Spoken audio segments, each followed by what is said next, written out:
സുബൈർക്ക, ഇന്നലത്തെ പോർച്ചുഗലിന്റെ കളി ആരാധകരെ നിരാശപ്പെടുത്തിയ ഒരു അവസ്ഥയാണുള്ളത്. പലരും ഇപ്പം സോഷ്യൽ മീഡിയയിൽ ഇങ്ങനെ ട്രോളാണ്. പോർച്ചുഗൽക്കാർ തല കാത്തി നിൽക്കേണ്ട ഒരു അവസ്ഥയാണുള്ളത്. എന്താണ് അങ്ങനെ സംഭവിച്ചത്? സംഭവിച്ചെന്ന് പറഞ്ഞാൽ ഞാൻ പറഞ്ഞ മാതിരി മറ്റൊരു ഇപ്പം ചെറിയ ടീമുകൾക്കൊക്കെ ഭയങ്കര വിഷമാണ്. കാരണം ക്രിസ്ത്യാനോ റൊണാൾഡോ അവഗണിച്ച ഒപ്പനുള്ള കളിക്കാരൻ എനിക്ക് തോന്നുന്നു. കാരണം യഥാർത്ഥത്തിൽ പാസ് ക്രിസ്ത്യാനോ റൊണാൾഡോക്ക് കിട്ടില്ല. പലപ്പോഴും 1-2 അവസരം കിട്ടീനി. ആ അവസരം ലക്ഷ്യത്തിലെത്തിക്കാറ് ക്രിസ്ത്യാനോ റൊണാൾഡോക്ക് സാധിച്ചില്ല. പൂർണ്ണമായിട്ട് ഒരു പാസ് മറ്റേ കളിക്കാർ നൽകില്ല. അങ്ങനത്തെ ഒരു പ്രശ്നമുണ്ട്. ഇനി ടീമിൽ അങ്കലാപ്പുണ്ടോ എന്നുള്ളത് കണ്ടറിയണം. അല്ല, പോർച്ചുഗൽ അങ്ങനെ ഒരിക്കലും വരാൻ സാധ്യതയില്ല. ഈ കോങ്കോ എന്ന് പറഞ്ഞ രാജ്യം ആദ്യമായിട്ട് ലോകകപ്പ് വരുന്ന ടീമാണ്.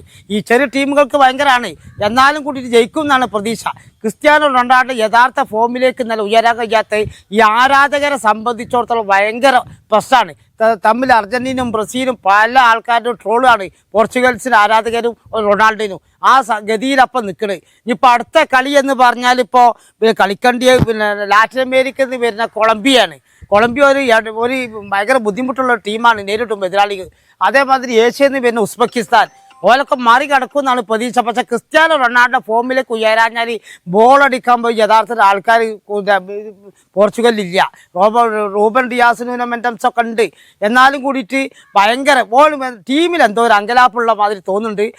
പോർച്ചുഗൽ ആരാധകർ പറയാനുള്ളത് അടുത്ത കളി എങ്കിൽ ക്രിസ്ത്യാനോ റൊണാൾഡോ ഫോമിലേക്ക് ഉയരും എന്നാണ് പ്രതീക്ഷ. അത്